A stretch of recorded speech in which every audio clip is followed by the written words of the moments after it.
space, and she shall run.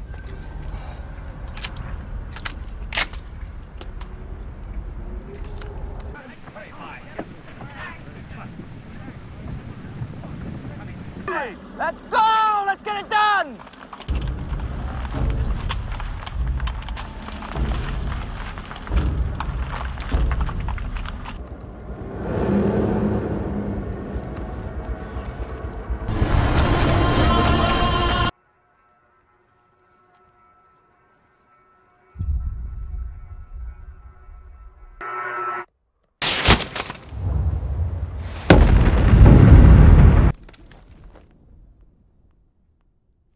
Recently, I've been watching and rewatching a lot of American war films.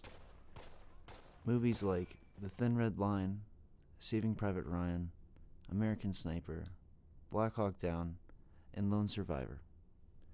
I've even watched movies from the 70s and 80s and earlier times like Apocalypse Now, Deer Hunter, and Platoon. One of the films that really stuck out to me was Mel Gibson's Hacksaw Ridge, and how gory and violent a lot of the scenes were. As I was thinking, one thing that really caught my eye about all these more modern movies was the amount of violence in these films. And it seemed like they had way more battle scenes than movies from the earlier period. So I decided to take a look into it. I found a study from the professors of Old Dominion University who apparently were just as curious as I was back in 2004. They randomly selected 3 top-grossing American war films from each decade from 1970 to 2002, and what they found was very interesting.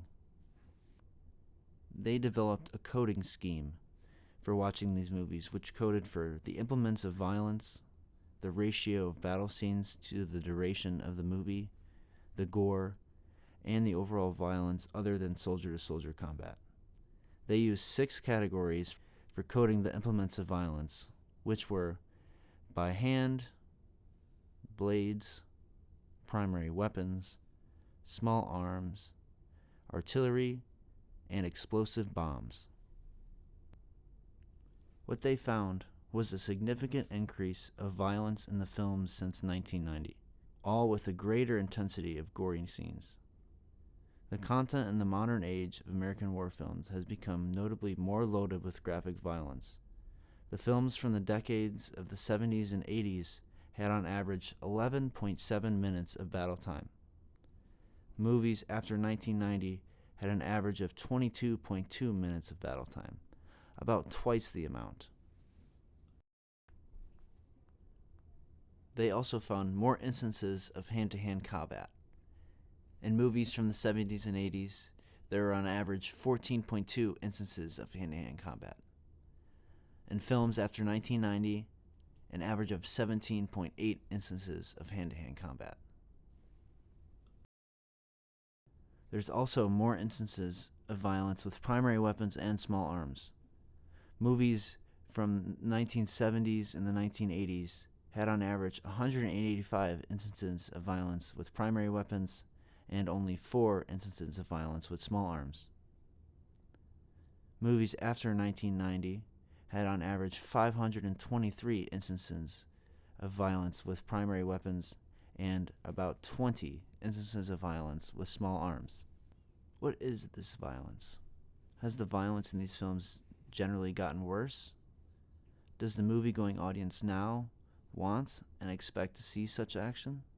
Are we beginning to desensitize viewers or glorify war? Or is it just purely the scale and the technology we have today that helps us do that? I'm not sure, but there does seem to be a definite increase in the violence on screen in our films today.